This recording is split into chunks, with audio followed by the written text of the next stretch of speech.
Hello.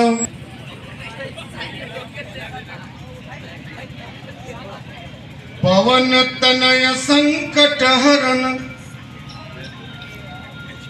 मंगल मूर्ति रूप राम लखन सीता सहित हृदय बसहु सुरभूप प्रचंडम प्रकृष्टम प्रगल्भम परेशम अखंडम अजम भानुकोटि प्रकाशम त्रयशूल निर्मूलनम शूल पाणिम भजेहम भवानी पतिम भावगम्यम।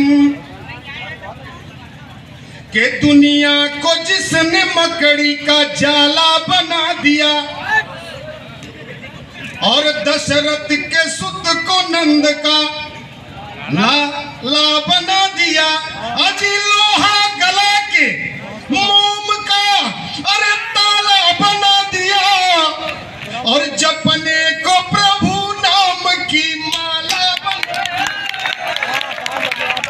शाब्दिक संस्करण संयोजन संगुंफन के लिए आवश्यक प्रचुरतम कलात्मकता, भावुकता, भाव प्रवणता, प्रत्युत्पन्न मतित्व और विलक्षण प्रतिभा को आत्मसात करने वाले शब्दों के व्यासंगी अभ्यासक महान शिल्पकार निष्णात पारखी कविता कानन केसरी कवि कुल कुमुद कलाधर कलिकाल के यह काव्यकार जिनकी मनहर मोदमयी मंजुल मंदाकिनी काव्य सरिता में 21वें कुरान महोत्सव में अभिसिंचित होने के लिए आप जैसे सुधी श्रोता पधारे। मैं चाहता हूं एक ही बाग के वो सारे फूल जिनकी अपनी महक अलग हो सकती है, रंगो रवानी अलग हो सकती है, एक ही दमक अलग है, सारे लोग मंच पर विराजमान हैं। मैं चाहता हूं हमारे श्रद्धेय अध्यक्ष जी का और सारे रचनाकारों का आप लोग जोरदार तालियों से स्वागत करें।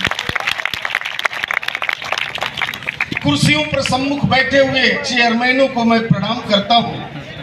पीछे जमीन पकड़कर खड़े हुए जमींदारों को सलाम करता हूं। चौकियों पर बैठ करके राष्ट्रीय एकता सद्भावना का संदेश देने वाले इन चौकीदारों को और गद्दों पर सो रहे गद्दारों को भी मैं प्रणाम कर रहा हूं।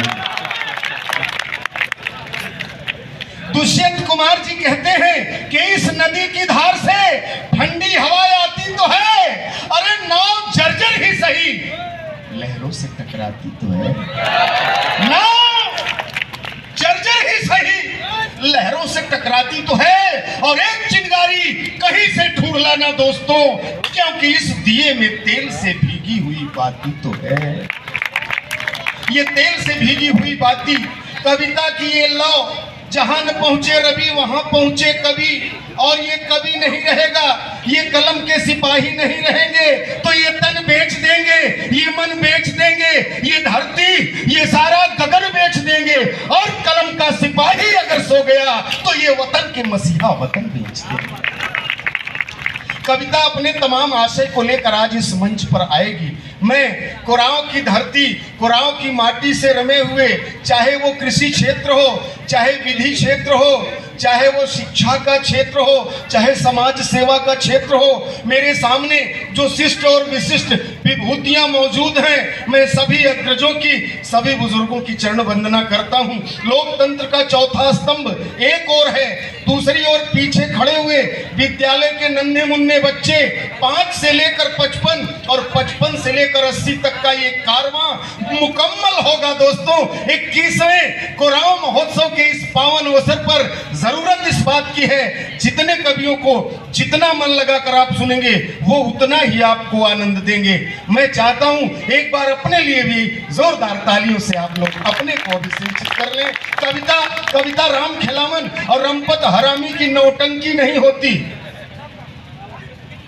कविता गीत है, संगीत है, सांची नीत है, प्रीत है, रीत है, नीत है। कविता बोलती है, कविता डोलती है, कविता बड़े बड़े पोल खोलती है। माझी के नाव में होती है कविता, पहलवान के दांव में होती है कविता। कविता पहलवान का लंगोट है, कविता सुनार की चोट है, कविता आम की अमराई है, कविता समंदर की अमराई है, कविता कोयल की कूक है, कविता भिखारन की भूख है, पानी है, कविता सूप है, कविता मानवीय संवेदन का प्रत्यक्ष स्वरूप है। कविता आज कुरान महोत्सव के इस पावन अवसर पर जन्नत से हूर बनकर कुरान में उतर आई है। कविता प्रकृति के कणकण में समाई है। कविता कूड़े में जिंदगी तलाशने वाले किसी नौनिहाल की फटी कमीज है।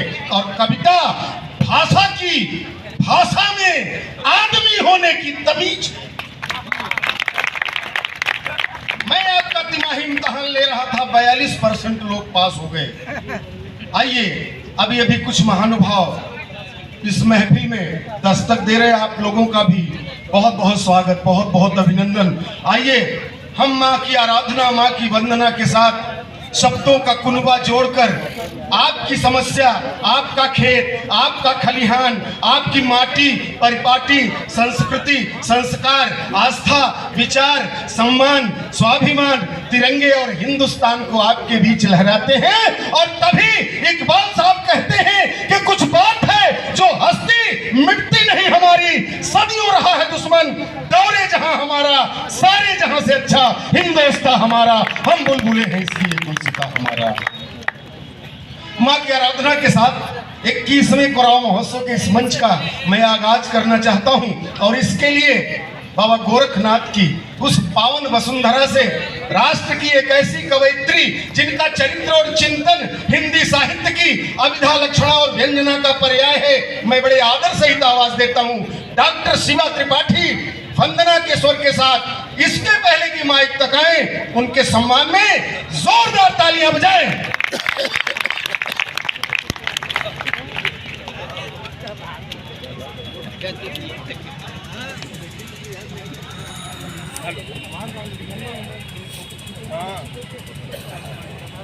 हेलो